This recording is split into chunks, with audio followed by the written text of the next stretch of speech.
नमस्कार दोस्तों, बहुत बहुत स्वागत है आप सभी का इंडिया नाउ में और मैं हूँ संदीप पाल। हरियाणा में आज चुनाव संपन्न हो गए और एक ही चरण में वहाँ सभी 90 सीटों पर वोटिंग हुई और करीब 61% मतदान हुआ। और मतदान ख़त्म होते ही एग्जिट पोल्स की झड़ी लग गई।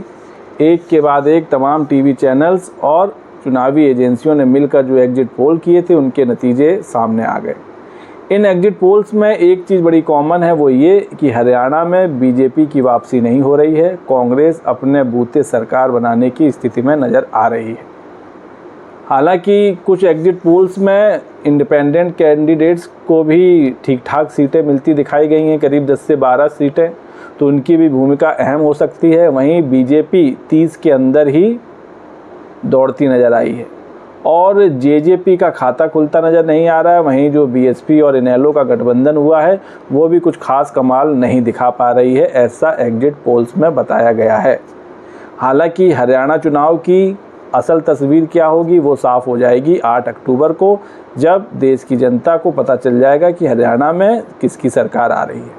फ़िलहाल जो एग्जिट पोल्स में बताया गया वो मैं आपको इस वीडियो में बताऊँगा।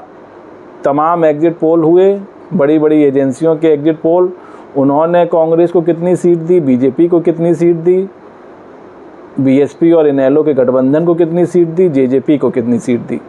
तो चलिए दोस्तों शुरू करते हैं। सबसे पहले बात करते हैं इंडिया टुडे और सी वोटर्स की।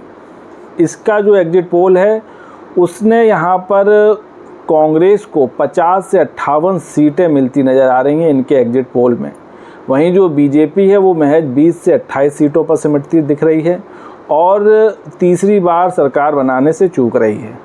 वहीं दुष्यंत चौटाला की जो पार्टी जेजेपी और चंद्रशेखर की आज़ाद समाज पार्टी, उसका गठबंधन 0 से 2 सीटें पा सकता है।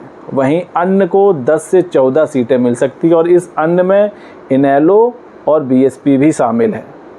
तो इस एग्जिट पोल में इनेलो और बीएसपी का जो गठबंधन था उसको अन्य में डाल दिया गया है, तो 10 से 14 सीटें मिलने का अनुमान है। तो इसमें कितनी सीटें बीएसपी और कितनी इनेलो की होगी ये पता चल पाएगा 8 अक्टूबर को। फ़िलहाल इंडिया टुडे और सी वोटर में कांग्रेस 58 सीटें जीतने के करीब है, वहीं बीजेपी 28 के अंदर रहने के करीब है। इसके अलावा रिपब्लिक मैट्रिक्स के एग्जिट पोल में कांग्रेस को 55 से 62 सीटें मिलने का अनुमान है।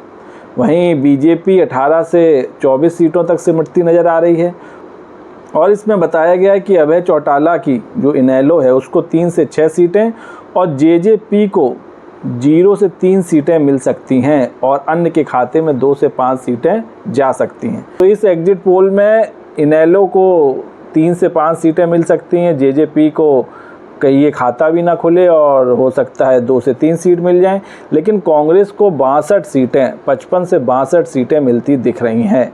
वहीं बीजेपी की स्थिति बड़ी ख़राब है और वो 18 से 24 के अंदर ही रहेगी। तो एक्सिस माई इंडिया का जो एग्जिट पोल है उसमें भी बीजेपी को 18 से 28 सीटों का अनुमान है और कांग्रेस सरकार बनाने की स्थिति में पूरी तरह साफ है और उसको 53 से 65 सीटें मिलने का अनुमान जताया जा रहा है। वहीं जो इनेलो है और बीएसपी का जो गठबंधन है उसको 101 से 5 सीटें मिलने का अनुमान है। जेजेपी और आप का खाता नहीं खुलेगा। इस चुनाव में आम आदमी पार्टी भी चुनाव लड़ रही थी हरियाणा में, तो जेजेपी दुष्यंत चौटाला और आप का खाता खुलता नहीं दिख रहा है और अन्य को 3 से 8 सीटें मिलने की उम्मीद है, ऐसा एक्सिस माई इंडिया के एग्जिट पोल में है। वहीं अगर बात करें दैनिक भास्कर के एग्जिट पोल की तो इसमें भी कांग्रेस को 44 से 54 सीटें मिलती दिखाई गई हैं, बीजेपी को 19 से 29 सीटें मिलती दिख रही हैं, इनेलो को 1 से 5 और अन्य को 6 सीटें मिलती दिख रही हैं। तो कुल मिलाकर हर एग्जिट पोल में बीजेपी 30 के अंदर है, कहीं कहीं 25 के भी अंदर है। तो ये आंकड़ा जब 8 अक्टूबर को काउंटिंग होगी तो हो सकता है ये आंकड़ा 20 के अंदर ना पहुंच जाए, क्योंकि एग्जिट पोल में जो आंकड़े आते हैं और जो असल में आंकड़े आते हैं उनमें जब अंतर देखा जाता तो या फिर वो बहुत आगे होता है या फिर बहुत पीछे होता है। इसके अलावा पीपल्स पल्स के एग्जिट पोल में अभी कांग्रेस को 49 से 61 सीटें मिलती दिखाई दे रही हैं, वहीं बीजेपी को 20 से 32 और अन्य को 3 से 5 और आप को 0 सीटें मिलती दिख रही हैं। तो पीपल्स पल्स ने ज़रूर बीजेपी को 20 से 32 सीटें दी हैं। 20 से 32 का आंकड़ा, तो ये 20 भी हो सकता है, 32 भी हो सकता है। वहीं कांग्रेस को 49 से 61 यानी कि पूर्ण बहुमत की सरकार का आंकड़ा दिया गया है। तो कुल मिलाकर ये कि हरियाणा में कांग्रेस की जोरदार वापसी होने वाली है और बीजेपी की विदाई होने वाली है। वहीं जो दो गठबंधन मिलकर चुनाव लड़े थे, एक आपका बीएसपी और इनेलो और दूसरी तरफ दुष्यंत चौटाला की जेजेपी और चंद्रशेखर की आज़ाद समाज पार्टी, ये दोनों गठबंधन कुछ खास तो नहीं कर पाए। हालांकि मायावती और अभय चौटाला का गठबंधन जरूर कुछ सीटें ला सकता है और आम आदमी पार्टी का हरियाणा में खाता खुलता नहीं दिख रहा है। तो कुल मिलाकर हरियाणा में एक बार फिर से कांग्रेस की जोरदार वापसी होने वाली है।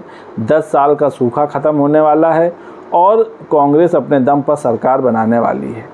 यही वजह है कि अब वहाँ सीएम की रेस में कई नाम भी चल रहे हैं, जिसमें भूपेंद्र हुड्डा का नाम भी है, शैलजा कुमारी का नाम भी है। इसके अलावा रणदीप सिंह सुरजेवाला भी रेस में है। तो कुल मिलाकर हरियाणा में कांग्रेस की जोरदार वापसी होने वाली है, पूर्ण बहुमत की सरकार बनने वाली है। बस अब इस पर मोहर लगनी बाकी है और वो मोहर लगेगी 8 अक्टूबर को, जब असली नतीजे सामने आएंगे। वहीं एक और एग्जिट पोल है जो काफ़ी चर्चा में रहा है, वो है पोल ऑफ पोल्स यानी कि महापोल। इसमें बीजेपी को 26 सीटें और कांग्रेस को 55 से ज़्यादा सीटें मिलने का अनुमान है।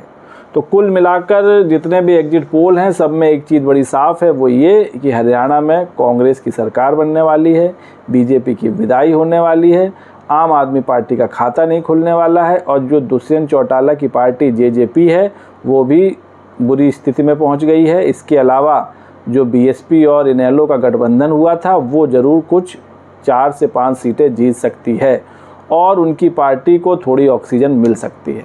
तो कुल मिलाकर ये थे वो एग्जिट पोल जो आज सामने आए, जिनमें कांग्रेस की सरकार बनाने का दावा साफ साफ दिखाया जा रहा है और बताया जा रहा है कि हरियाणा में कांग्रेस आने वाली है।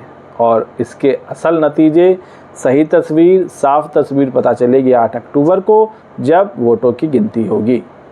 तो दोस्तों, इस वीडियो पर आपकी क्या राय है कमेंट करके बताइए। वीडियो पसंद आया हो तो चैनल को लाइक शेयर और सब्सक्राइब करना ना भूलिए। तब तक के लिए नमस्कार।